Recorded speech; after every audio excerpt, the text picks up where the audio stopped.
दोस्तों, आप सभी लोगों का चैनल पे बहुत बहुत स्वागत है।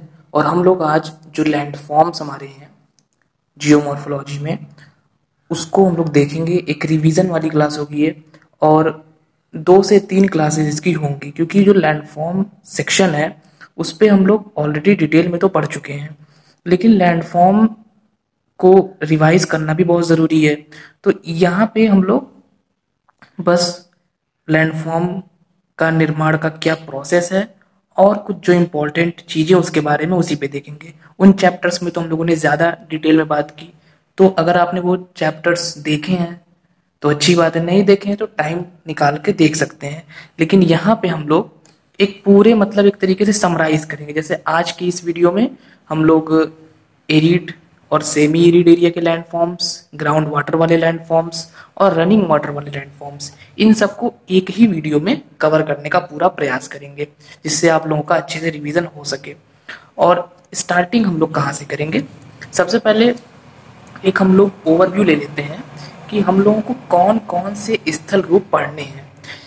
तो स्थल रूप जो हम लोगों को पढ़ने हैं, जहाँ से क्वेश्चंस आते हैं, जो हम लोग के सिलेबस में है, वो सिर्फ अपरदनात्मक व निक्षेप जनित लैंडफॉर्म्स नहीं है। उसके अलावा बहुचक्रीय लैंडफॉर्म, वहां से भी प्रश्न आते हैं, और ज्वालामुखी निर्मित जो लैंडफॉर्म्स हैं वहां से भी प्रश्न आते हैं। अपरदनात्मक व निक्षेप जनित लैंडफॉर्म्स में running water, ground water, ocean या सी वाटर या जो ओशनिक वेव्स होती हैं, विंड, ग्लेशियर और पेरी ग्लेशियर लैंडफॉर्म्स, ये 6 सेक्शंस हम लोग को देखने हैं। इसमें जो पेरी ग्लेशियर है, परी हिमानी, ये बहुत इंपॉर्टेंट तो नहीं है, लेकिन इससे 1 या 2 बार प्रश्न आया है, तो हम लोग इसको एक बार देखेंगे फिर आगे बढ़ेंगे। बहुचक्रीय लैंडफॉर्म्स जो होते हैं, पॉलीसाइक्लिक लैंडफॉर्म्स, जो रिवर में नवोन्मेष या रिजुविनेशन होने से बनते हैं, जैसे निक पॉइंट, घाटी के अंदर घाटी, और अधः कर्तित विसर्प, जो तरह तरह के ये हमारे लैंडफॉर्म्स हैं, ये सारे के सारे जो पॉलीसाइक्लिक लैंडफॉर्म्स में आते हैं, ये भी इंपॉर्टेंट है, यहाँ से भी क्वेश्चन आता है। और ज्वालामुखी के जो लैंडफॉर्म्स होते हैं उसमें 2 तरह के होते हैं। एक तो इंट्रूसिव, जो पृथ्वी के अंदर बनते हैं, जैसे बैथोलिथ, फैकोलिथ, लैकोलिथ, लोपोलिथ, सिल, डाइक, शीट, ये सारे आपने पढ़े होंगे पहले। और इसके अलावा एक्सक्लूसिव जो बाहर बनते हैं, बाहर कौन से बनते हैं? ड्यू टू सेंट्रल इरप्शन, जैसे तरह तरह के जो शंकु हमारे होते हैं वो, और ड्यू टू फिसर इरप्शन, मतलब जो दरारी उद्गार से हमारे लावा पठार और लावा मैदान बनते हैं। तो इतने लैंडफॉर्म्स आपको कवर करने हैं पूरे। अब क्वेश्चंस कैसे आते हैं लैंडफॉर्म से?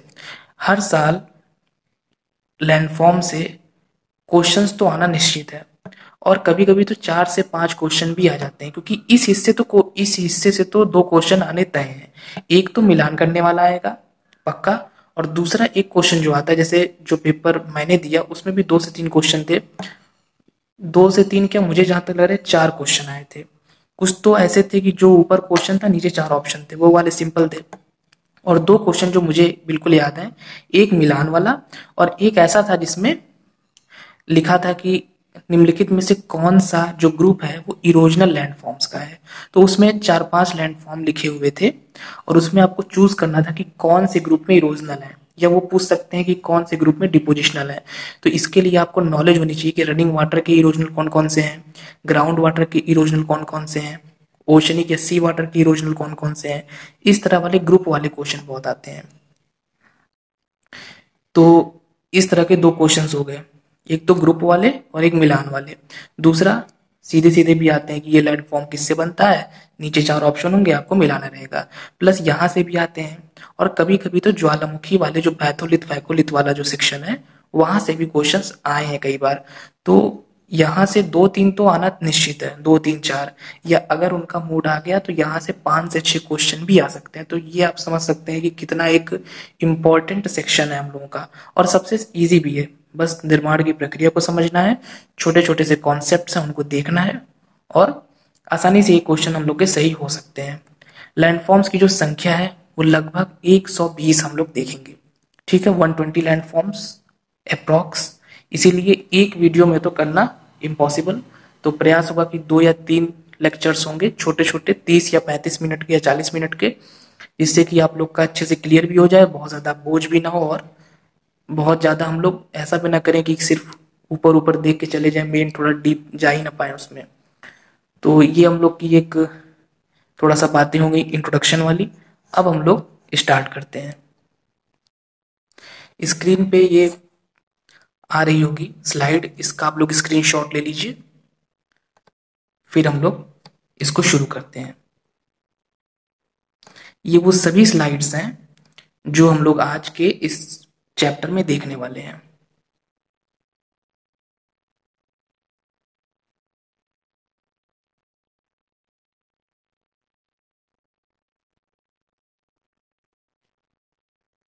तो आप लोगों ने स्क्रीनशॉट ले लिया होगा। अब हम लोग फर्स्ट वाला जो अपना प्रोसेस है रनिंग वाटर या रिवर, उससे शुरू करते हैं। एक चीज यहाँ पे ध्यान दीजिएगा कि जहां पर मैंने ई लिखा हुआ है मतलब कि वो इरोजनल है, जहां पर मैंने डी लिखा है वो डिपोजिशनल है।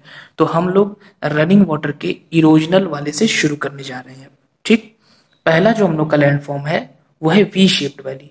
V shaped valley running water का एक इरोजनल लैंड फॉर्म है, बहुत ही सिंपल सा है, गलत होने का इसमें कोई चांस नहीं है। हम सब लोग इसको क्लास 6, 7, 8 से पढ़ते आ रहे हैं कि ये रिवर जब अपनी यूथफुल स्टेज में होती है तो वर्टिकल इरोजन करती है, अपनी घाटी को गहरा करती है, क्योंकि उस समय रिवर में वेलोसिटी होती है, रिवर में एनर्जी होती है, और रिवर घाटी में अपना लंबवत अपर्दन करती है, घाटी को गहरा करती है, चौड़ा नहीं करती है, गहरा करती है।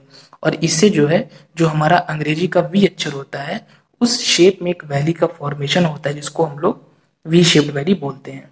ठीक, दो तरह की ये वैली होती है। वी शेप्ड वैली की दो टाइप्स होते हैं, गॉर्ज एंड कैनियंस। तो ये इसके बारे में बस बेसिक सी इंफॉर्मेशन हम लोग को जाननी है। क्वेश्चन सिंपल इसमें यही आएगा कि 4-5 ग्रुप्स बने होंगे, उसमें पूछा जाएगा कि कौन सा इरोजनल वाला है। तो आपको पता होना चाहिए कि V shaped valley running water या रिवर का एक इरोजनल लैंडफॉर्म है, और ये वर्टिकल जो इरोजन होता है हम लोगों का लंबवत अपरदन, उससे इसका फॉर्मेशन होता है।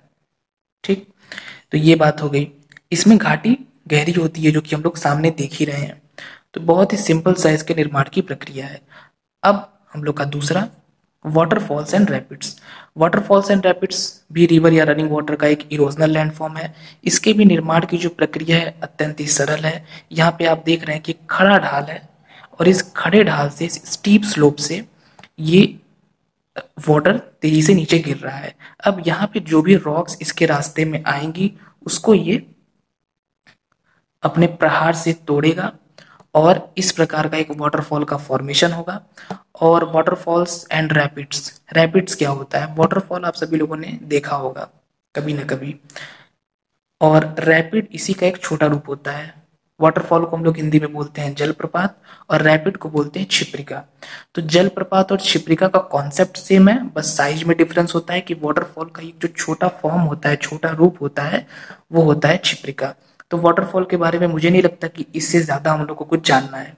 सिंपल है कि रिवर का जो रिवर आ रही है अपना वाटर लेके, वो खड़े ढाल से तेजी से नीचे की ओर गिरता है, और रास्ते में जो भी पत्थर के टुकड़े, शिलाएं, शैलखंड जो भी पड़ता है उसको निश्चित रूप से वो तोड़ेगा, उस पर प्रहार करेगा, और फाइनली जो है इस तरीके से वो रॉक को काटेगा, और एक वाटरफॉल का शेप हम लोगों को देखने को मिलेगा, एक वाटरफॉल का फॉर्मेशन होगा। अब वाटरफॉल के बहुत सारे टाइप्स होते हैं। वाटरफॉल कैसे, वाटरफॉल का कह सकते हैं कि वाटरफॉल पीछे हटता है, जलप्रपात का पीछे हटना, ये सारी चीजें हम लोग यहाँ पे डिस्कस नहीं करेंगे, क्योंकि वो हम लोग के एग्जाम के लिए भी इम्पोर्टेंट नहीं है, और उसका उतना इम्पोर्टेंस नहीं है फिलहाल अपने एग्जाम की दृष्टि से। तो हम लोग यहाँ पे वाटरफॉल के बारे में इतना ही जानेंगे अभी। नेक्स्ट हम लोग का नंबर तीसरा, erosional pot holes. Pot holes क्या होते हैं?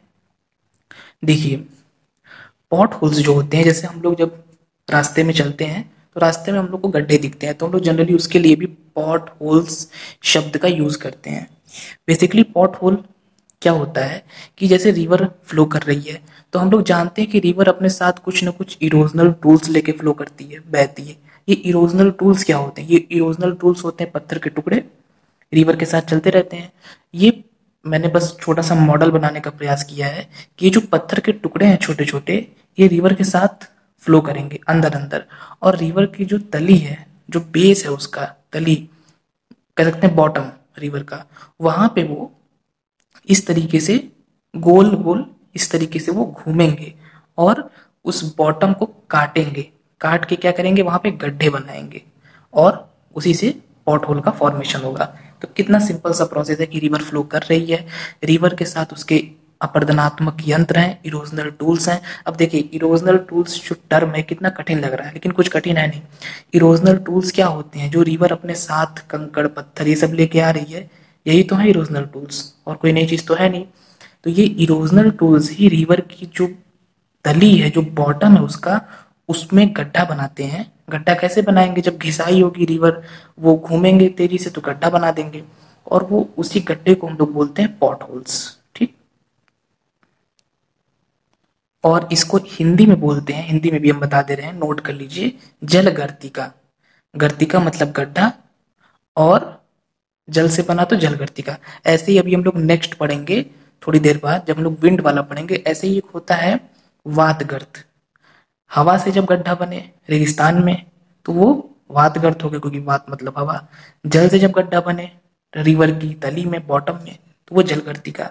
तो बहुत सारे कॉन्सेप्ट हमको ऐसे मिलेंगे जो सेम लगेंगे हम लोगों को, लेकिन प्रोसेस अलग अलग है, क्योंकि विंड रेगिस्तान में काम करती है, रिवर अपना अलग जगह काम करती है, तो ये डिफरेंस हो जाता है। तो मुझे लगता है कि पॉट होल भी आप लोगों का क्लियर हो गया होगा। अब बात आती है स्ट्रक्चरल बेंचेस की।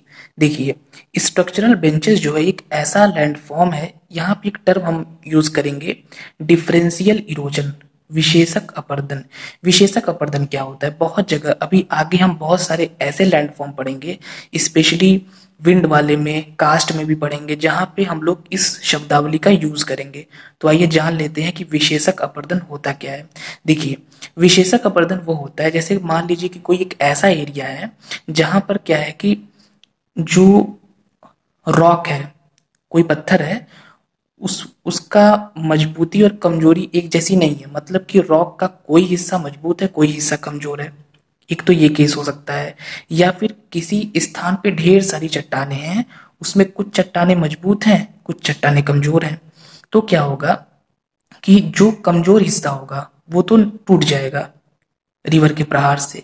रिवर के प्रहार से या विंड के प्रहार से कोई भी एजेंट काम करेगा तो वो सिंपल सी बात है कि जो सॉफ्ट रॉक होगी, हल्की रॉक होगी, मतलब मजबूत नहीं होगी, वो आसानी से उसका अपरदन हो जाएगा। लेकिन जो रॉक हार्ड होगी, स्ट्रांग होगी, उस पर इरोजन प्रभावी या तो नहीं होगा, और अगर होगा तो कम होगा, क्योंकि वो रॉक मजबूत है। तो उससे क्या होगा कि स्ट्रांग रॉक पे तो इरोजन कम प्रभावी होगा या नहीं प्रभावी होगा, लेकिन जो नॉर्मल रॉक है या सॉफ्ट है या उतनी मजबूत नहीं है, उस पर ज्यादा प्रभावी होगा। उससे क्या होता है कि एक अलग सा शेप निकल के आता है, जैसे कि यहाँ पे हम लोग देख रहे हैं। यहाँ पे देखिए जो जो हिस्सा रिवर को अपने मुताबिक मिला, जो रिवर काट सकती थी उसको तो रिवर ने काट दिया, लेकिन जिस हिस्से को रिवर नहीं काट सकती थी उसको रिवर नहीं काट पाई। तो इससे एक जैसे बेंच होती है ना, वैसा एक शेप निकल के आता है। इसी को हम लोग बोलते हैं संरचनात्मक सोपान, हिंदी में बोलते हैं, और इसको इंग्लिश में हम लोग बोलते हैं स्ट्रक्चरल बेंचेस। ठीक, बहुत ही सिंपल सा प्रोसेस है। डिफरेंशियल इरोजन वाला कॉन्सेप्ट आपके माइंड में होना चाहिए इसको समझने के लिए, कि डिफरेंशियल इरोजन का मतलब जो इरोजन हो वो डिफरेंट रेट से हो। डिफरेंट रेट से क्यों हो, क्योंकि जो एरिया है वो एक जैसा नहीं है, कहीं पर सॉफ्ट रॉक है, कहीं पे हार्ड रॉक है। तो हार्ड रॉक जहां पे होगी वहां पे कोई भी एजेंट है वो हार्ड वाली रॉक पे काम कम करेगा, और सॉफ्ट रॉक होगी तो उस पे काम ज्यादा करेगा। यही कॉन्सेप्ट है इसके पीछे। अब इसके बाद जो हम लोगों का पांचवा लैंडफॉर्म है रिवर टेरेस, नदी वेदिका, हिंदी में भी हम बता दे रहे हैं नदी वेदिका। बहुत सारे लोगों को कंफ्यूजन होता है स्ट्रक्चरल बेंच में और रिवर टेरेस में, क्योंकि दोनों लगभग एक जैसे देखने में लगते हैं, लेकिन एक जैसे होते नहीं है। क्यों नहीं होते हैं, यहाँ पे ध्यान दीजिएगा। इसलिए नहीं होते हैं क्योंकि जो रिवर टेरेस है, स्ट्रक्चरल बेंचेस में डिफरेंशियल इरोजन का कॉन्सेप्ट यूज होता है, लेकिन रिवर टेरेस में डिफरेंशियल इरोजन का कॉन्सेप्ट यूज नहीं होता, यहाँ रिजुविनेशन का कॉन्सेप्ट यूज होता है। नवोन्मेष, अगर आपसे पूछा जाए कि what is the difference between structural benches and river terrace, दोनों देखने में तो एक जैसे लगते हैं, सीढ़ी जैसे, लेकिन रिवर टेरेस जो है वो रिजुविनेशन से बनता है और स्ट्रक्चरल बेंचेस डिफरेंशियल इरोजन से बनता है। रिवर टेरेस कैसे बनता है रिजुविनेशन से, आइए देखते हैं। मान लीजिए नदी की एक घाटी थी, ठीक है। अब नदी में पुनर्यौवन आ गया, नदी में नवोन्मेष आ गया। अब जब नदी में नवोन्मेष आ जाएगा तो नदी उस घाटी के अंदर एक और घाटी बनाने लगेगी। फिर से नदी ने घाटी बनाई, फिर से नदी में नवोन्मेष आ गया। जो हम लोग के पॉलीसाइक्लिक लैंडफॉर्म होते हैं वो यही तो होते हैं कि नदी ने पहले एक घाटी बना दी थी, अब नदी ने उस घाटी के अंदर एक और घाटी बनाई, फिर घाटी के अंदर एक और घाटी बनाई। जब नदी घाटी के अंदर घाटी बनाती जाएगी तो फाइनली कैसा शेप निकल के आएगा, इस प्रकार का एक शेप निकल के आएगा जो कि सीढ़ी जैसा लगेगा। एक घाटी बनी थी, उसमें एक और बन गई, फिर एक बन गई, फिर एक बन गई। इसी को तो बोलते हैं पॉलीसाइक्लिक लैंडफॉर्म, कई चक्र जब हो जाते हैं। तो वही होता है रिवर टेरेस, जो कि लगभग देखने में ऐसा ही लगता है, लेकिन निर्माण की प्रक्रिया में बहुत अंतर है, बहुत क्या बिल्कुल ही डिफरेंट है। ये अलग कॉन्सेप्ट पे बन रहा है और ये अलग कॉन्सेप्ट पे बन रहा है, लेकिन हम लोग जब दोनों का शेप हमें एक जैसा लगता है तो हम दोनों को एक ही समझ लेते हैं। तो ये डिफरेंस है रिवर टेरेस में और स्ट्रक्चरल बेंचेस में, बहुत इंपॉर्टेंट ये डिफरेंस है कि ये रिजुविनेशन या नवोन्मेष से बनता है। अब रिजुविनेशन क्या है, ये चीजें आप लोग किताब से पढ़िएगा। रिजुविनेशन थोड़ा सा हिंट दे रहे हैं कि रिजुविनेशन में क्या होता है कि रिवर अपनी युवावस्था में आ जाती है, या रिवर अगर अगर वृद्धावस्था में पहुंच चुकी है तो हो सकता है अपने उसके पहले की स्टेज में आ जाए, या प्रौढ़ावस्था में है तो हो सकता है युवावस्था में आ जाए। मतलब कुल मिला के रिवर में फिर से एनर्जी आ जाती है। इसी को हम लोग बोलते हैं नवोन्मेष या रिजुविनेशन, या इसी को हम लोग बोलते हैं पुनर्युवन। बहुत ही इंपॉर्टेंट कॉन्सेप्ट है और इससे बहुत सारे क्वेश्चंस आते हैं। ज़्यादा टफ क्वेश्चंस नहीं आते, लेकिन कम से कम आप लोगों को रिजुविनेशन होता क्या है ये पता होना चाहिए, और रिजुविनेशन से कौन कौन से पॉलीसाइक्लिक लैंडफॉर्म बनते हैं उसके बारे में नॉलेज होनी चाहिए। तो वो तो अभी हम लोग देखेंगे आगे कौन कौन से बनते हैं नेक्स्ट पार्ट्स में। निक पॉइंट है, रिवर का जो मियांडर है वो एक इंसाइज्ड मियांडर बनता है, वो है वैली इन वैली है, ढेर सारे लैंडफॉर्म्स बनते हैं। तो ये हम लोग का हो गया रिवर टेरेस। ये हम लोग का सिक्स्थ मियांडर। मियांडर एक बहुत ही सिंपल सा लैंडफॉर्म है। टर्की की एक मियांडर नदी है, ठीक, उसी के नाम पे इस प्रोसेस का नाम पड़ा, क्योंकि वो ये प्रोसेस बहुत ज्यादा करती है। उस नदी का नाम है मियांडर। टर्की टर्की जो कंट्री है, टर्की के बारे में जानते ही होंगे आप लोग, लोकेशन टर्की की देख लीजिएगा एक बार। वहीं पर मेडिटेरेनियन सी है, ऊपर ब्लैक सी है, वहीं पे है टर्की, और वहां पे एक रिवर है मियांडर जिसके ऊपर इसका नाम पड़ा है, इस प्रोसेस का नाम पड़ा है। अब ये मियांडर होता क्या है, देखिए यहाँ पे मैंने स्टेज दिखाई है मियांडर की, स्टेजेस ऑफ मियांडरिंग। मियांडरिंग बहुत ही सिंपल सा प्रोसेस है, एक रिवर फ्लो कर रही है। अब इसमें देखिए कर्व्स बनेंगे, ठीक, ऐसे ऐसे ऐसे, और फाइनली बहुत ज्यादा कर्व बन जाएगा। यही होता है मियांडरिंग। मतलब कि रिवर जो नॉर्मल फ्लो कर रही थी वो थोड़ा अब सर्पिलाकार, इस तरह के तरीके से घुमावदार तरीके से फ्लो करेगी। क्यों ये तरीका रिवर अपनाती है, रिवर ये तरीका इसलिए अपनाती है क्योंकि रिवर जब मैदानी भाग में प्रवेश करती है तो रिवर को अपनी स्पीड को मेंटेन करना होता है। रिवर अभी तो कहाँ पे थी, रिवर थी अभी पहाड़ी क्षेत्रों में, वहां पे स्लोप था।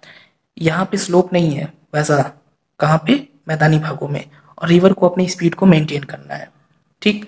एक तो स्पीड को भी मेंटेन करना है, दूसरा अब रिवर जब अपने मैदान में प्रवेश करती है तो रिवर क्या करती है, अपनी घाटी को चौड़ा करती है। और घाटी घाटी को चौड़ा करने के लिए अभी हम लोगों ने पहला जो लैंडफॉर्म देखा उसमें रिवर अपनी घाटी को गहरा कर रही थी और बना रही थी वी शेप्ड वैली, लेकिन यहाँ पे रिवर अपनी घाटी को चौड़ा करती है और बनाती है मियांडर्स।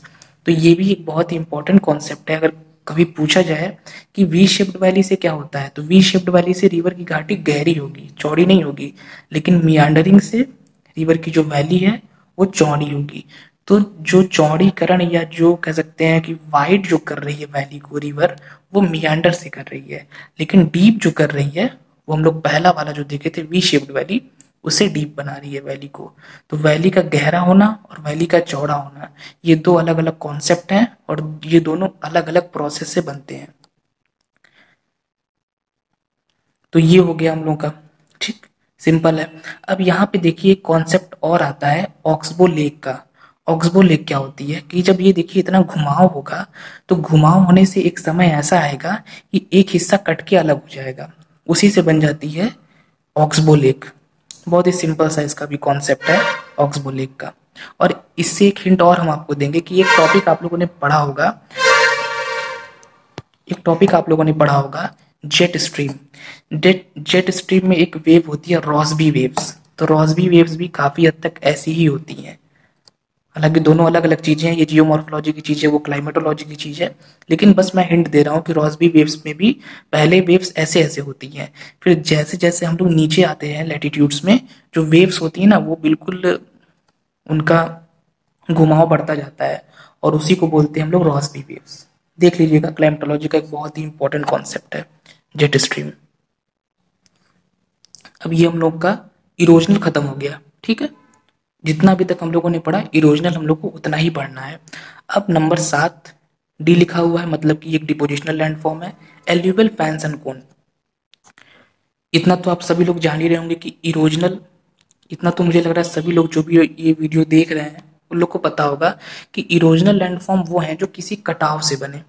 अभी तक हम जितना भी देखे, वी शेप्ड वैली देखे, मियांडर देखे, और हम लोग अदर भी लैंड फॉर्म्स देखे, वो सारे कटाव से बन रहे थे, कहीं ना कहीं रिवर कुछ काट रही थी। लेकिन जो डिपोजिशनल होते हैं उसमें कुछ ना कुछ जमाव होता है, ठीक है। तो ये अपने आम बोलचाल की लैंग्वेज में आप इसको इस तरीके से समझ सकते हैं कि जो कटाव वाले लैंड फॉर्म्स हैं वो सारे कौन से हैं, अपरदनात्मक या इरोजनल हैं, एंड जो जमाव वाले हैं वो हो जाएंगे हम लोग के डिपोजिशनल।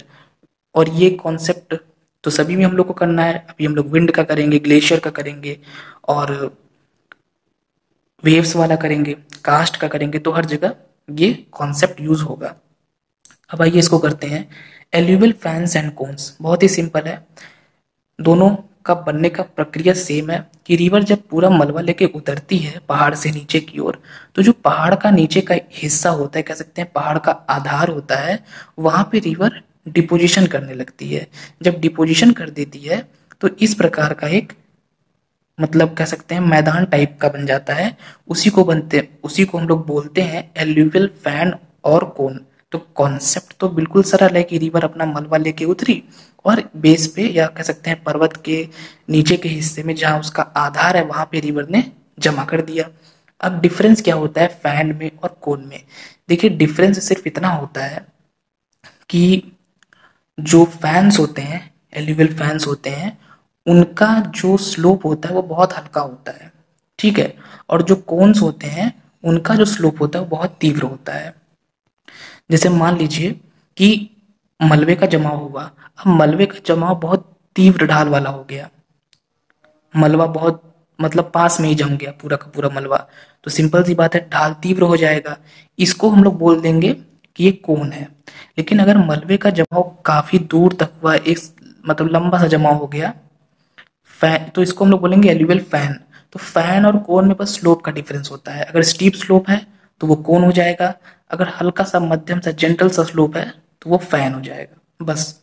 और बनने की प्रक्रिया दोनों की बिल्कुल सेम है।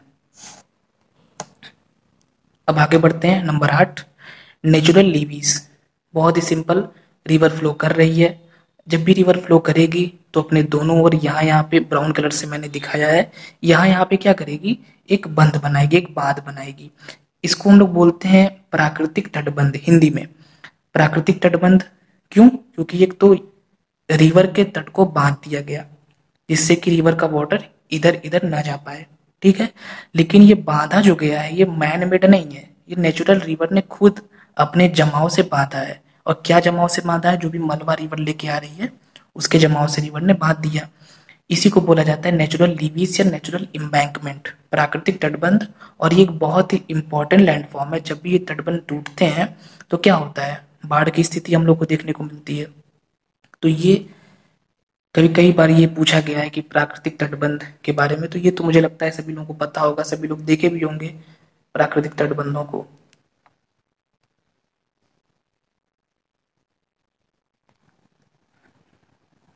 इसके बाद नंबर 9, डेल्टा। देखिए डेल्टा का जो कॉन्सेप्ट है बहुत ही सिंपल है कि रिवर फ्लो कर रही है, जैसे जैसे रिवर अपने मुहाने के पास पहुंचेगी वैसे वैसे रिवर की स्पीड कम होती जाएगी, और जब रिवर की स्पीड कम होती जाएगी तो रिवर अपने मार्ग में ही डिपोजिशन करने लगेगी, जमाव करने लगेगी।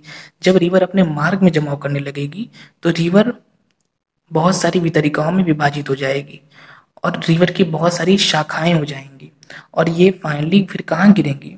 सागर में। ठीक, इसी को हम लोग बोलते हैं कि नदी सागर में मिल गई। तो इससे फिर एक डेल्टा का शेप निकल के आता है, जिसको कि हेरोडोटस मौर्य जो थे उन्होंने नील नदी के डेल्टा की स्टडी की और इनको वो शेप जो डेल्टा अक्षर है ग्रीक वर्ड उससे मिलता जुलता लगा, तो इसलिए उन्होंने इसके लिए डेल्टा वर्ड यूज करना शुरू कर दिया। ये हम लोगों ने थॉट में पढ़ा था और इसके बारे में डिटेल में हम लोगों ने ऑलरेडी रिवर वाले चैप्टर में पढ़ा हुआ है।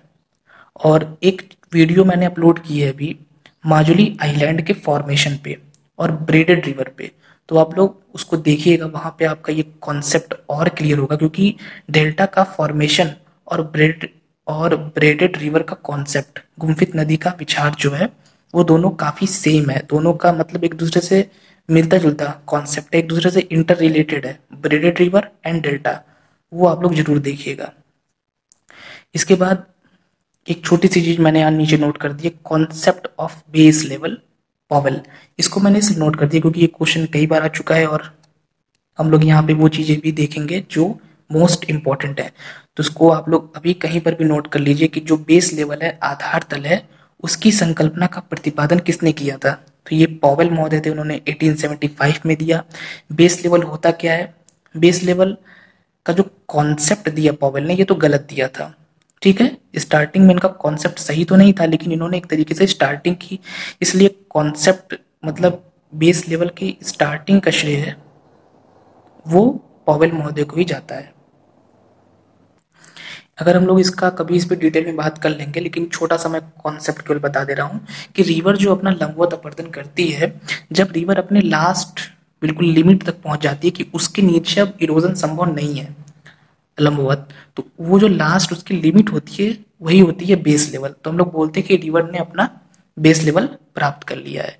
यही चीज होती है बेस लेवल, कि प्रत्येक रिवर की लंबवत अपरदन की लास्ट लिमिट कह सकते हैं, अंतिम सीमा। हम लोगों ने रिवर का पूरा कंप्लीट कर लिया, इरोजनल एंड डिपोजिशनल, ठीक है। अब बात आती है विंड की। विंड में क्या है कि विंड का इरोजनल भी हम लोग को देखना है और डिपोजिशनल भी देखना है। रिवर वाला आप लोगों ने अच्छे से देख लिया है। अब विंड की चलिए शुरुआत करते हैं। सबसे पहला वातगर्त या ब्लो आउट, या इसको बोलते हैं अपवाहन बेसिन या डिफ्लेशन बेसिन भी इसको बोलते हैं, नाम नोट कर लीजिएगा, क्योंकि कभी कभी ये लोग एग्जाम में दूसरे टर्म दे देते हैं, तो अगर वो चीज आपको आ भी रही है तो भी मिस्टेक हो जाती है। तो इसको डिफ्लेशन बेसिन भी बोलते हैं, ब्लो आउट बोलते हैं, और हिंदी में अपवाहन बेसिन या वातगर्त। बहुत ही सिंपल है। रिवर फ्लो करती है, सॉरी विंड, अभी तो रिवर हो चुका हम लोगों का। विंड फ्लो करती है रेगिस्तान में, और जब फ्लो करती है तो रेत को उड़ाती है, जब रेत उड़ेगी तो गड्ढा बन जाएगा, वही होता है वातगर्त। वात मतलब विंड, गर्त मतलब गड्ढा, मतलब विंड से बनने वाला एक तरह का गड्ढा, जैसा हम लोगों ने देखा था पॉट होल। मैंने वहीं पे आपको बताया था कि अभी एक ऐसा ही लैंड फॉर्म हम लोग विंड वाले में भी पढ़ेंगे, तो ये भी वैसा ही लैंड फॉर्म है, लेकिन बस प्रोसेस अलग है। वो रिवर बना रही थी अपनी तली पर, और ये जो है विंड बना रही है डिजर्ट एरियाज में। बाकी निर्माण की प्रक्रिया बहुत ही इसकी सिंपल है। इसके बाद नंबर 11, हम लोग जो नंबरिंग कर रहे हैं ना, वो हम लोग वहीं से काउंट कर रहे हैं, मतलब ऐसा नहीं कि विंड वाले में हम फिर 1 2 3 नहीं करेंगे, हम लोग रिवर से लेके चल रहे हैं और यहीं से 1 2 3 4, फाइनली जब हम लोग का पूरा ये सीरीज खत्म होगी लैंडफॉर्म की, तो हम लोग 100+ लैंडफॉर्म्स कवर करेंगे। अगला 11 इंसेलबर्ग, बहुत ही सिंपल। जो डिफरेंशियल इरोजन का कॉन्सेप्ट मैंने बताया कि जहां पे हार्ड रॉक होगी वो स्थान बचा रह जाएगा या कम प्रभावित होगा अपरदन से, जहां सॉफ्ट रॉक होगी वो स्थान ज्यादा प्रभावित होगा, वही कॉन्सेप्ट यहाँ पर भी यूज होता है। और रेगिस्तान में इस प्रकार की जब हमको पहाड़ियां दिखती हैं, तो उसका मतलब ये है कि जहां जहां ये पहले ऐसा नहीं रहा होगा, लेकिन इसमें जहां जहां पर विंड को अपने मुताबिक सॉफ्ट चीज मिली, उसको तो विंड ने हटा दिया इरोजन से, लेकिन जो स्थान हार्ड था वो टीले की तरह बचा रह गया, और फाइनली जो है इंसेलबर्ग का फॉर्मेशन हुआ। इंसेलबर्ग यही होता है, एक प्रकार का टीला, जो कि किससे बना? डिफरेंशियल इरोजन वाले कॉन्सेप्ट से बना। ये हम लोग का छत्रक शिला। छत्रक शिला में भी वही कॉन्सेप्ट यूज होता है डिफरेंशियल इरोजन का। सिंपल सी चीज है, बहुत ज्यादा हम लोग इसमें डिटेल में नहीं जाएंगे। सिर्फ वही है कि जहाँ पे विंड को हार्डनेस मिली वो स्थान बचा रह गया, जहां पर विंड को थोड़ी भी सॉफ्टनेस मिली वो स्थान उसका कटा हुआ, और फाइनली क्या निकल के आया, फाइनली इस प्रकार का एक जैसे मशरूम होता है वैसा शेप निकल के आया। इसको हम लोग बोलते हैं मशरूम रॉक या छत्रक शिला, जो कि विंड का एक इरोजनल लैंडफॉर्म है। जो मैंने ई और डी लिखा है इसको ध्यान से देखिएगा, क्योंकि मिलान वाले में तो बहुत बार ये भी आता है ना कि कौन सा इरोजनल है एंड कौन सा डिपोजिशनल है। तो निर्माण की प्रक्रिया तो समझते रहिए ही आप लोग, प्लस ये ई और डी पर भी फोकस करना है। और अगर निर्माण की प्रक्रिया समझ में आ गई तो कभी भी ये चीज रटनी नहीं पड़ेगी कि ये इरोजनल है या डिपोजिशनल है। अगर कॉन्सेप्ट क्लियर है तो आप हमेशा बता ले जाएंगे इस चीज को। अगला हम लोग का भूस्तंभ या डिमोइसल्स। ये भी वही प्रोसेस होता है सिंपल सा, जैसा मशरूम रॉक में हुआ, जैसा इंसेलबर्ग में हुआ डिफरेंशियल इरोजन, वही चीज यहाँ पे है। हार्ड रॉक का बचा रह जाना और सॉफ्ट रॉक का कट जाना, उससे बनता है भूस्तंभ। बस। 14th zeugen. ज्यूजन में भी वही चीज है, सेम टू सेम। आप देखिए डिफरेंशियल इरोजन कितना जगह यूज हो रहा है। इतना इजी कॉन्सेप्ट है, इतना सिंपल कॉन्सेप्ट है, लेकिन बहुत जगह यूज हुआ है। यहाँ पर भी वही है कि पहले तो थोड़ा थोड़ा इरोजन शुरू होगा। ज्यूजन का फॉर्मेशन थोड़ा सा क्रिटिकल है। यहाँ पे क्या होता है, पहले जल की बूंद पड़ती है रॉक पे, वो जम जाती है रात में, फिर वो दिन में पिघलती है। इससे क्या होता है, जहां जहां पर ये बूंद पिघलती है और जमती है वो स्थान धीरे धीरे कमजोर होने लगता है, उसमें चटकन पड़ जाती है। और जब चटकन पड़ती है तो विंड को एक रास्ता मिल जाता है आने का, विंड वहां अपना प्रभाव दिखाने लगती है, और उससे क्या होगा, विंड धीरे धीरे उस रॉक को अंदर अंदर काटना शुरू कर देगी। तो फाइनली ऐसा शेप निकल के आएगा। इसमें देखिए विंड ने पूरी रॉक को एक साथ नहीं काटा है, कहीं कटा है कहीं नहीं कटा है। क्यों? क्योंकि जहां विंड को सॉफ्टनेस मिली वो स्थान तो कट गया, लेकिन जहां हार्डनेस थी वो स्थान बचा रह गया। और यही कॉन्सेप्ट है डिफरेंशियल इरोजन का।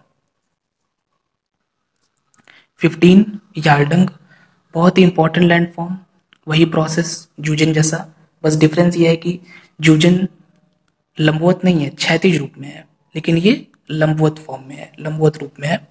और इसमें इस तरीके की रॉक्स होती हैं, और वही प्रक्रिया होती है कि हार्ड वाला हिस्सा बचा रह जाता है और सॉफ्ट हिस्सा कट जाता है, और इस तरीके की लंबी लंबी चट्टानें बची रह जाती हैं। यही होता है हम लोग का यार्डंग। ये ड्राई कांटर या वेंटिफैक्ट, ये कोई मान लीजिए पत्थर का एक टुकड़ा है या कोई चट्टान है, उस पर जब विंड का फ्लो होगा तो क्या करेगी विंड, अपने साथ, विंड के पास भी छोटे छोटे कंकड़ होते हैं ना, जैसे मैंने बताया था कि रिवर अपने साथ इरोजनल टूल्स लेके चलती है, वैसे विंड भी लेके चलती है रेगिस्तानी क्षेत्रों में। तो वो कंकड़ और पत्थर के टुकड़े इस चट्टान पे खरोंचे मार देंगे, और ये जो खरोंच होगी, इस खरोंच युक्त कह सकते हैं जो चट्टान है, उसी को हम लोग बोलते हैं ड्राई कांटर। अब ड्राई कांटर और वेंटिफैक्ट में डिफरेंस क्या होता है? फलक। फलक क्या चीज होती है? फलक मतलब कह सकते हैं आप सरफेस। जैसे अब मान लीजिए इसी को एग्जांपल लें, एक ये सरफेस, एक दो, एक यहाँ होगी तीन, एक यहाँ होगी चार, एक यहाँ होगी पांच, एक नीचे होगी छह। ये छह सरफेस हैं इसके। तो ये तो मैंने बस एग्जांपल के लिए बताया। मेनली दो तरीके की मेन होते हैं, एक 3 सरफेस वाला, एक 8 सरफेस वाला, मतलब 3 फलक वाला स्ट्रक्चर और 8 फलक वाला स्ट्रक्चर। जो 8 फलक वाला स्ट्रक्चर है वो होता है वेंटिफैक्ट, इस पे क्वेश्चन आ चुका है। और जो 3 फलक वाला स्ट्रक्चर बनता है वो होता है ड्राई कांटर। तो बनने का, निर्माण का जो प्रोसेस है वो तो बहुत सरल है। कभी अगर आप मान लीजिए, ये बात तो विंड की हो रही है, लेकिन अगर आप कभी रिवर वाले एरिया में गए होंगे तो रिवर भी पत्थर के जो टुकड़े होते हैं ना उस पर खरोंच लगा देती है अपने प्रहार से, वैसे ही विंड भी करती है रेगिस्तानी क्षेत्रों में। तो बस वो खरोंच वाले पत्थर होते हैं, बस उसमें डिफरेंस ये है कि ड्राई कांटर जो होगा वो 3 फलक वाला होगा, और जो वेंटिफैक्ट होगा वो 8 फलक वाला होगा। इसके बाद नंबर 17 जालीदार शिला, बहुत ही सिंपल, वही प्रक्रिया डिफरेंशियल इरोजन की। ये एक चट्टान थी, अब चट्टान में जहां सॉफ्ट रॉक थी वो हिस्सा कट के अलग हो गया, जो येलो कलर से मैंने दिखाया है, और जो ब्राउन कलर का है वो हार्ड है। तो सिंपल सी बात है, कि एक प्रकार की जाली बन जाएगी। जाली कैसे बनेगी भाई, जहां जहां मजबूती थी वो हिस्सा तो बचा रह गया, लेकिन जो हिस्सा कमजोर था वो खोखला हो गया, ठीक है, तो जाली बन जाएगी। तो यहाँ पर भी वही डिफरेंशियल इरोजन का कॉन्सेप्ट यूज हो रहा है। पुल व खिड़की, इसी का अगला प्रोसेस, मतलब ये बन जाएगा जब, और इरोजन जारी रहेगा तो एक समय ऐसा आएगा कि पूरा ये हिस्सा खाली हो जाएगा जो भी कमजोर होगा, और किनारे किनारे मजबूत हिस्सा बचा रह जाएगा। तो इससे क्या होगा, ये एक प्रकार का खिड़की का भी काम कर रहा है, और इसका जो ऊपर वाला हिस्सा ये पुल जैसा देखने में लग रहा है, तो इसीलिए इसको बोलते हैं ब्रिज एंड विंडो। मतलब एक तरीके से कह सकते हैं कि इसी वाले की जालीदार शिला का ही नेक्स्ट स्टेज ये होता है, पुल और खिड़की। बहुत ही सिंपल प्रोसेस है सबके बनने का, बस स्टोरी की तरह समझना है इसको। ये होता है बालू का स्तूप 19। अब हम लोग डिपोजिशनल में आ गए। विंड का इरोजनल हम लोगों ने कंप्लीट कर लिया। डिपोजिशनल बालू का स्तूप बहुत ही सिंपल, कि एक प्रकार का टीला जो कि बालू से बने या रेत से बने, कहाँ पे, रेगिस्तान में।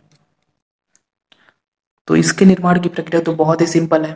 थार डिजर्ट में बहुत सारे सैंड ड्यून्स हैं, जो कि सैंड ड्यून तो केरल डिजर्ट में, पर थार के डिजर्ट सैंड ड्यून तो आपको हर तरह के डिजर्ट्स में मिलेंगे, लेकिन स्पेशली जो थार डिजर्ट है हमारा, वहाँ के सैंड ड्यून्स बहुत ज़्यादा फेमस है। सैंड ड्यून्स में यही है कि जो विंड आ रही है अपने साथ रेत लेके, उसका एक प्रकार का जमाव कर देती है, एक प्रकार के टीले का फॉर्मेशन करती है। यही होता है बालू का स्तूप, ठीक है। और ये एक टर्म और यूज होता है गासी, इसको भी देख लीजिए। जैसे दो, यहाँ भी टीला है, इधर भी टीले हैं, बीच में खाली स्थान होता है, इसको हम लोग बोलते हैं गासी। इसको हम लोग बोलते हैं sand free corridor, corridor without sand कार्ड गासी। मतलब कि एक ऐसा एरिया होता है जहाँ पे रेत नहीं होती, इधर इधर रेत युक्त टीला है, इधर टीला है, बीच में खाली स्थान है, गैप है। तो वो जो गैप होता है ना, उसी को हम लोग बोलते हैं गासी, ठीक। ये हो गया। अब 20, बरखान। बरखान एक प्रकार का हमारा सैंड ड्यून ही होता है, बस डिफरेंस ये होता है कि इसमें इस प्रकार का एक सींग जैसा निकला होता है। जिस दिशा से विंड जा रही है उस दिशा में इसका एक सींग जैसा निकला होता है, और बीच में ये उठा हुआ होता है। मतलब ये है तो सैंड ड्यून, लेकिन थोड़ा सा मतलब सैंड ड्यून का ही एक स्पेशल टाइप है। बरखान और नॉर्मल सैंड ड्यून में डिफरेंस अगर आपको जानना है तो उस पर भी मैंने वीडियो बनाई है, उसका लिंक आपको डिस्क्रिप्शन में मिल जाएगा, उसको आप देख सकते हैं। और एक चीज और, हम लोग यहाँ पे रिवीजन कर रहे हैं, लेकिन एक चीज मैं और हिंट दे दे रहा हूँ। सैंड ड्यून्स के जो टाइप्स होते हैं, जैसे अनुप्रस्थ बालू का स्तूप क्या होता है, और ये लॉन्गिट्यूडनल सैंड सैंड ड्यून्स क्या होते हैं, और ये जो टाइप्स इसके हैं, इसको आप लोग एक बार किताब से जरूर देख के जाइएगा एग्जाम देने से पहले, क्योंकि ये क्वेश्चन बहुत बार आता है कि कौन से सैंड ड्यून जिस दिशा से विंड चल रही है उसी दिशा में बनते हैं, कौन से सैंड ड्यून जिस दिशा से विंड चल रही है उससे 90 डिग्री पे बनते हैं। तो ये चीज आप लोग देख लीजिएगा। हर चीज को हम लोग रिवीजन क्लास में डिस्कस नहीं कर सकते, क्योंकि हम लोग को बहुत चीजें करनी है, लेकिन फिर भी मैं आपको बता दे रहा हूँ। ये सारी चीजें आपको आसानी से, जो भी आपके पास बुक हो, सविन सिंह सर की किताब हो, उसमें भी मिल जाएगा, या जो जो भी किताब आप लोग यूज कर रहे होंगे उसमें आसानी से मिल जाएगा। बट इसको मिस मत करिएगा, अभी कहीं पे नोट कर लीजिए इस चीज को, कि सैंड ड्यून का कॉन्सेप्ट तो क्लियर है और बरखान भी आपका तैयार है, लेकिन और भी टाइप्स होते हैं, जैसे अनुप्रस्थ वाला, वो बहुत इंपॉर्टेंट है। और आप लोगों ने अगर क्वेश्चन सॉल्व किए होंगे तो वहां से बहुत क्वेश्चंस आते हैं कि कौन सा विंड की डायरेक्शन में बनता है, कौन सा विंड के डायरेक्शन के 90 डिग्री पे बनता है। तो ये यहाँ पे थोड़ा सा ध्यान दीजिएगा। और 21 में देखिए, लोयस बहुत ही सिंपल है। जैसे सैंड ड्यून बनता है वैसे ही लोयस भी बनता है, बस डिफरेंस ये होता है ना कि सैंड ड्यून में क्या होता है कि वो टीला होता है और उसमें रेत उड़ के आती है और टीला बन जाता है, लेकिन लोयस का फॉर्मेशन थोड़ा सा डिफरेंट है। उससे बहुत दूर से रेत आती है और यहाँ पे बहुत दूरी पे जाके उसका एक लेयर बिछ जाती है, एक चद्दर सी बिछ जाती है, टीला जैसा नहीं बनता। तो ये हो गया लोयस। दूरी बहुत होती है, जैसे कि जो हम लोग का चाइना है, चाइना में जो चाइना का ईस्ट वाला पार्ट है वहां पे लोयस वाला एरिया है, और ये कहाँ से आते हैं, ये जो यहाँ पे रेत इत्यादि आती है, धूल आती है, ये आती है मंगोलिया और जो हम लोग के सेंट्रल एशिया के डिजर्ट एरियाज है वहां से आती है। तो आप सोचिए कि कितना ट्रैवल करना पड़ता है इसको, बहुत ज्यादा ट्रैवल करना पड़ता है, 1000 of किलोमीटर ये ट्रैवल करना पड़ता है। तो ये बहुत इंपॉर्टेंट कॉन्सेप्ट है। और सैंड ड्यून में और लोयस में ये डिफरेंस भी होता है। एक तो डिफरेंस है शेप का, और दूसरा डिफरेंस है कि इसमें बहुत ज्यादा डिस्टेंस ट्रैवल करके वो सैंड आ रही है। बालुका स्तूप के साथ वो चीज नहीं होती है। ठीक, तो दोनों के फॉर्मेशन में, दोनों के कॉन्सेप्ट में सिमिलैरिटी भी है, क्योंकि दोनों के निर्माण की प्रक्रिया तो एक जैसी है, लेकिन दोनों में डिफरेंस भी है। अब हम लोग आगे बढ़ते हैं, और अब हम लोग का जो टॉपिक है वो है ग्राउंड वाटर के जो लैंड फॉर्म्स हैं। वो ग्राउंड वाटर के लैंड फॉर्म्स में एक चीज और, ग्राउंड वाटर कॉन्सेप्ट और ग्राउंड वाटर कहाँ प्रभावी होता है। जैसे कि चूने के चट्टान वाले एरिया में ये प्रभावी होता है, तो कुछ ग्राउंड वाटर कहाँ ऐसे लैंडफॉर्म बनेंगे कास्ट वाले, इसकी कुछ कंडीशंस होती हैं। तो इसको आप लोग बुक से देख लीजिएगा एक बार, ठीक है। CO2 की उपस्थिति अच्छी होती है इसके लिए का चूने के चट्टान वाला एरिया होना चाहिए। तो कुछ कंडीशंस बनी है, वहीं पे ग्राउंड वाटर वाला लैंडफॉर्म बनेगा, जिसको हम लोग कास्ट लैंडफॉर्म बोलते हैं। तो इस चीज को आप लोग बुक से पढ़ लेंगे। ठीक, हम लोग अब मेन चीज पे आते हैं, जो हम लोग का फोकस है लैंडफॉर्म पे। लेपीज, लेपीज बहुत ही सिंपल सा लैंडफॉर्म है। सरफेस बनी हुई है आपकी, सरफेस पे चूने के चट्टान वाला एरिया है, और जब वाटर वहां पे आया तो वाटर से क्या हुआ, वाटर उसको घोलने लगेगा, क्योंकि जो भी लैंडफॉर्म बनते हैं ग्राउंड वाटर वाले वो इसी से तो बनते हैं, घुलनशील प्रक्रिया से। तो इस घुलने से क्या होगा, ऊबड़ खाबड़ सतह बनेगी, जो कि यहाँ हम लोग देख रहे हैं। इस पे चल नहीं सकता कोई, बहुत ही चलना मुश्किल होता है इस पे। इसी को बोलते हैं लेपीज। ठीक, मतलब कि उस जल के घुलनशील या जल के घोलने की प्रोसेस से एक ऊबड़ खाबड़ सतह का जब फॉर्मेशन होता है, वही होता है लेपीज। इसमें दो टर्म्स यूज होते हैं, पिनाकल्स और क्लेफ्ट। ये जो ऊंचे उठे हुए नुकीले भाग हैं ये तो होते हैं पिनाकल्स, और ये जो धंसे हुए भाग हैं इसको हम लोग बोलते हैं क्लेफ्ट्स। तो ये पिनाकल, क्लेफ्ट और लेपीज, ये पूरा ये 3 टर्म यहाँ पे हम लोगों ने सीखे।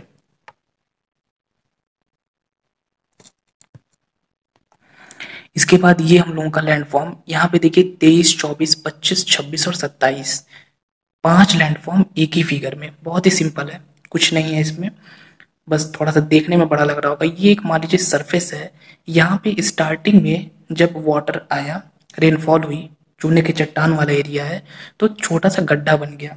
गड्ढा कैसे बनेगा, वाटर चूने के चट्टान वाले एरिया में अपना घोल देगा उसको, तो गड्ढा बन जाएगा। अब ये जो छोटा गड्ढा है इसको हम लोग बोलेंगे सिंक होल। जब ये गड्ढा और बड़ा होगा तो उसको बोलेंगे स्वैलो होल। जब ये और बड़ा होगा तो उसको बोलेंगे हम लोग डोलाइन।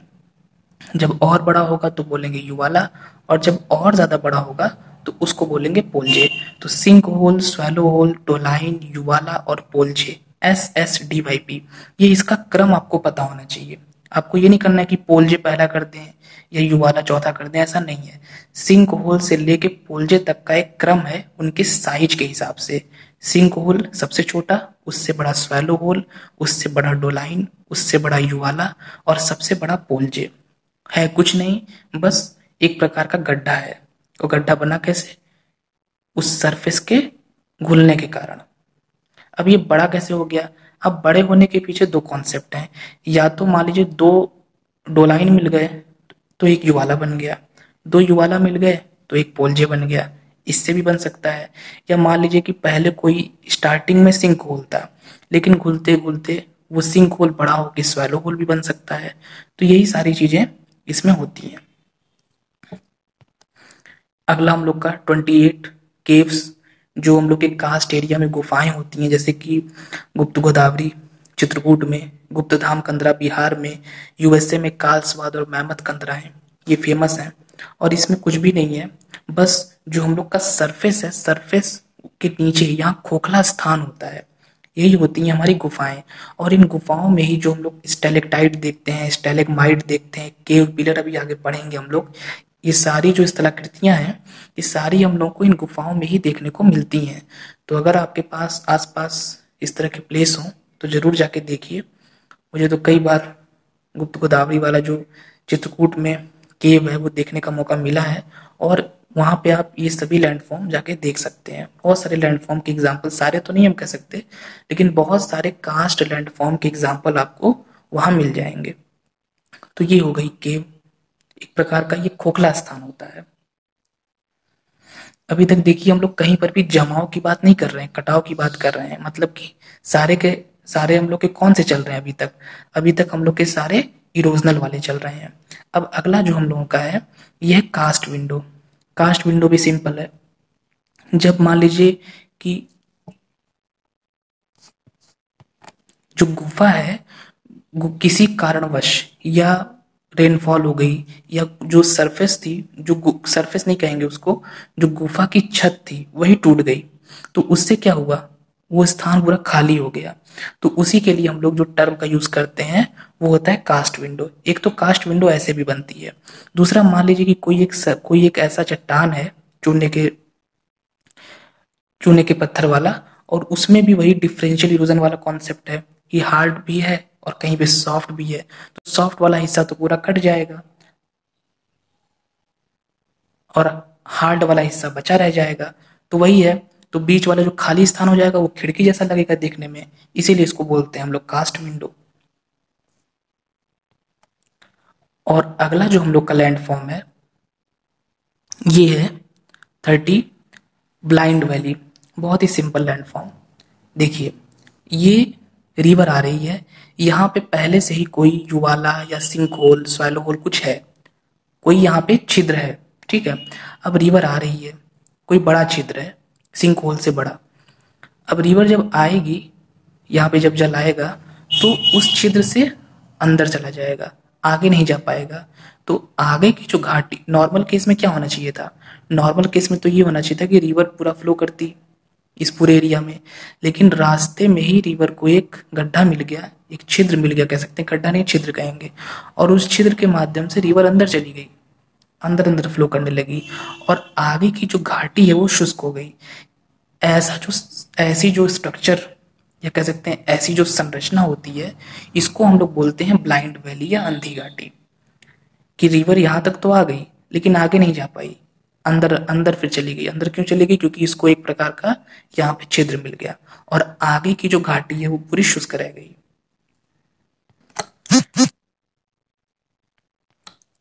लास्ट हम लोगों का इरोजनल का सिंकिंग क्रीक। सिंकिंग क्रीक में क्या होता है कि ये एक, मान लीजिए, चट्टान का टुकड़ा है, चूने के चट्टान का, और इस पे जब वाटर ने अपना काम किया तो उसने छोटे छोटे छिद्र बना दिए, ठीक है, खोखले खोखले। उसी को बोलते हैं धंसती निवेशिका या सिंकिंग क्रीक। इससे क्या होगा कि वाटर पूरा इन्हीं छिद्रों के माध्यम से अंदर चला जाएगा, और हो सकता है कि वही वाला कॉन्सेप्ट है। देखिए, ब्लाइंड वैली वाला ही कॉन्सेप्ट है। ब्लाइंड वैली में भी छिद्र से नदी अंदर चली गई थी, लगभग वही चीज यहाँ पर भी हो रही है कि पहले तो छिद्र बनेगा, अब उसी छिद्र के ऊपर अगर कोई नदी आ गई तो नदी अंदर चली जाएगी, या वाटर कहीं से भी वाटर आ गया तो वाटर अंदर चला जाएगा।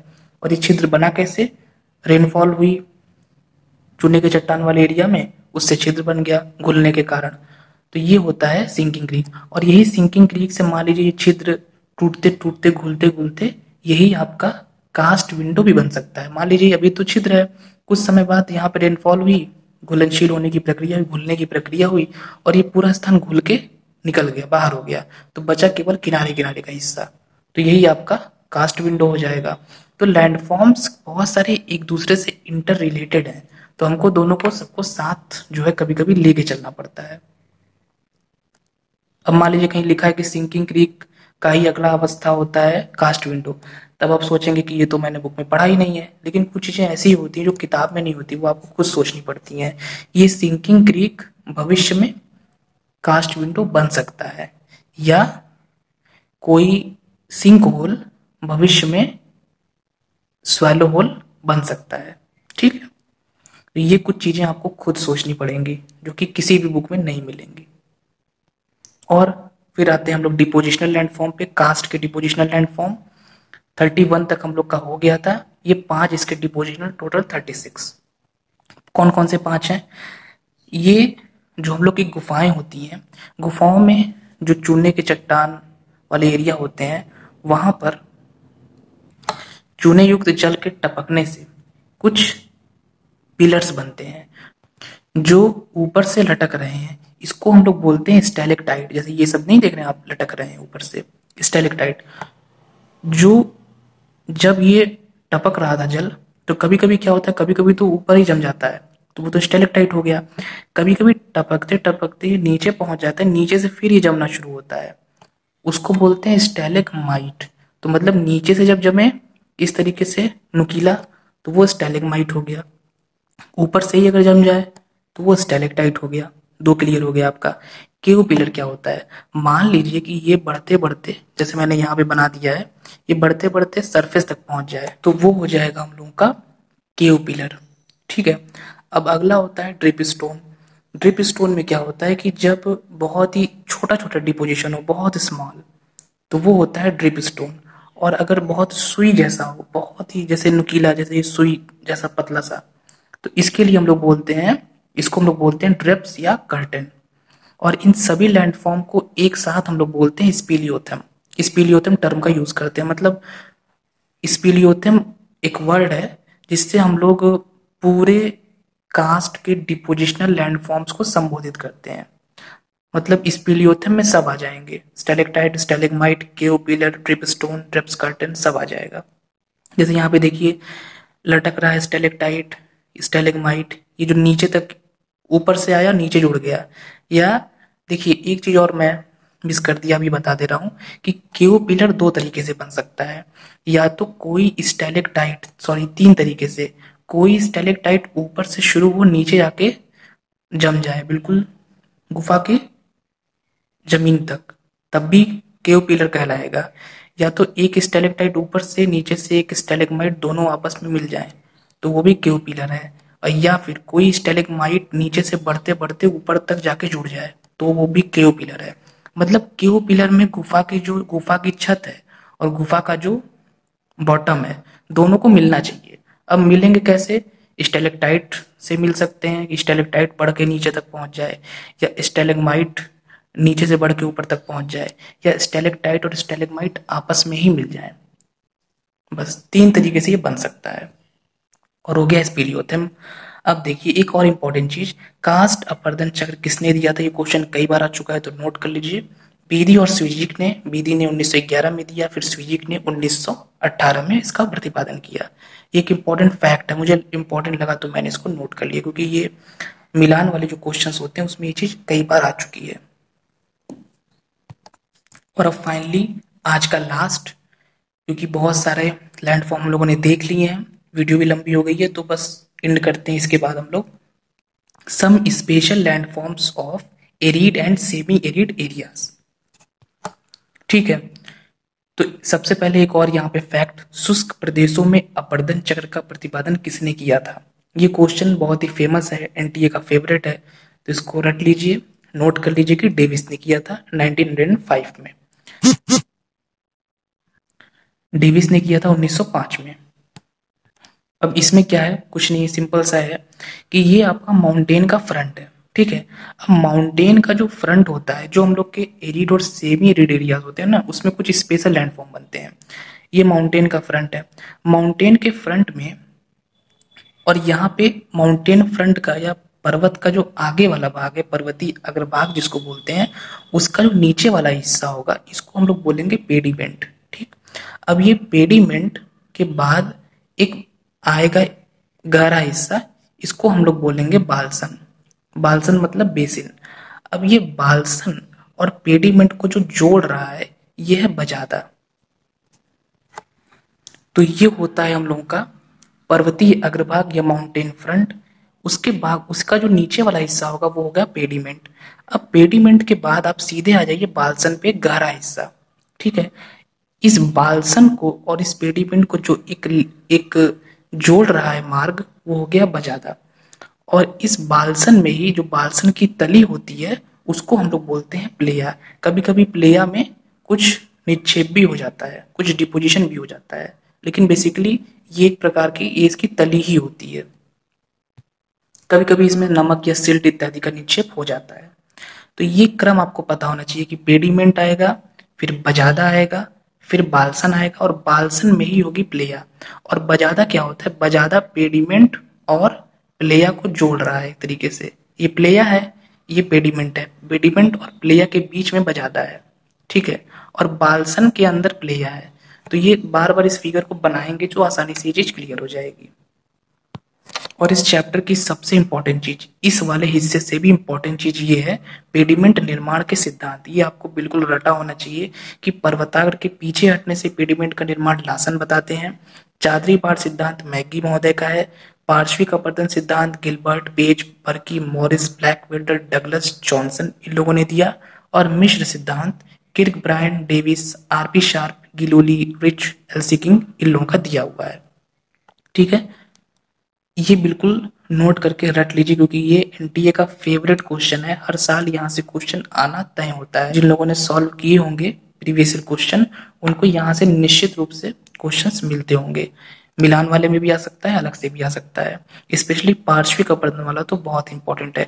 इसमें डिटेल में आपको नहीं जानना है कि पर्वताग्र के पीछे हटने से कैसे लासन ने बताया था, उसकी व्याख्या क्या है, या मैगी का चादरी पाठ सिद्धांत का एक्सप्लेनेशन, या पार्श्विक अपरदन सिद्धांत का एक्सप्लेन इसकी व्याख्या में बिल्कुल नहीं जानना है। सिर्फ आपको अगर मन हो तो देख सकते हैं, लेकिन मेरे हिसाब से जैसा मेरा अनुभव है एग्जाम देने के बाद और जो मैंने क्वेश्चन सॉल्व किए, कि क्वेश्चंस इसमें सिर्फ ऐसे ही आते हैं कि किसने इस सिद्धांत का प्रतिपादन किया हुआ है।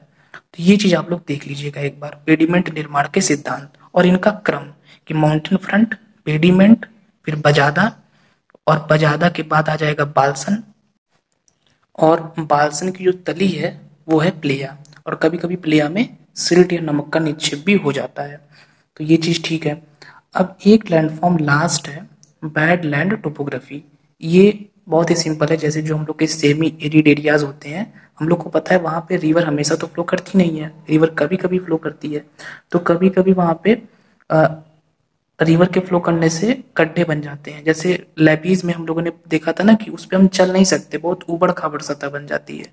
वैसा ही होता है बैड लैंड टोपोग्राफी, उबड़ खाबड़ सतह होती है एक तरह की, सेमी एरिड एरियाज में रिवर से बनती है। बस इसके बारे में इतना ही जानना है, ठीक।